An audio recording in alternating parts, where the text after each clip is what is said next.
ಸುದ್ದಿಸಾಕ್ಷಿ news ಚಾನಲ್ಗೆ ಸ್ವಾಗತ. ಗೌರಿಬಿದನೂರು ನಗರದ ಬೈಪಾಸ್ ರಸ್ತೆಯಲ್ಲಿನ ಬೈಪಾಸ್ ಗಣೇಶೋತ್ಸವ ಸಮಿತಿ ವತಿಯಿಂದ 21ನೇ ಬೈಪಾಸ್ ಗಣೇಶೋತ್ಸವ ಕಾರ್ಯಕ್ರಮದ ಅಂಗವಾಗಿ ಗಣೇಶ ಮೂರ್ತಿಯ ಪ್ರತಿಷ್ಠಾಪನೆಗಾಗಿ ಶ್ರದ್ಧಾಭಕ್ತಿಯಿಂದ ಶಾಸ್ತ್ರೋಕ್ತವಾಗಿ ಇಂದು ಭೂಮಿ ಪೂಜೆಯನ್ನು ನೆರವೇರಿಸಲಾಯಿತು. ಇಡೀ ಜಿಲ್ಲೆಯಲ್ಲಿಯೇ ಹೆಸರುವಾಸಿ ಹಾಗೂ ಜನಪ್ರಿಯತೆಯನ್ನು ಗಳಿಸಿರುವ ಬೈಪಾಸ್ ಗಣೇಶೋತ್ಸವ ಸಮಿತಿ ಕಳೆದ 20 ವರ್ಷಗಳಿಂದ ಶ್ರದ್ಧಾಭಕ್ತಿಯಿಂದ ಗಣೇಶೋತ್ಸವವನ್ನು ಅತ್ಯಂತ ವಿಜೃಂಭಣೆಯಿಂದ ಆಚರಿಸಿಕೊಂಡು ಬರುತ್ತಿದೆ.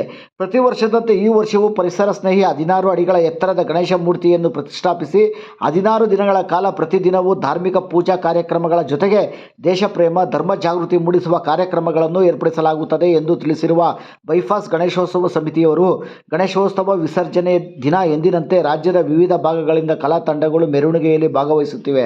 ಈ ಬಾರಿಯೂ ಕೂಡ ಗಣ್ಯಾತೀತ ಗಣ್ಯರು ಗಣೇಶೋತ್ಸವದಲ್ಲಿ ಭಾಗಿಯಾಗಲಿದ್ದಾರೆ ಎಂದು ತಿಳಿಸಿದರು.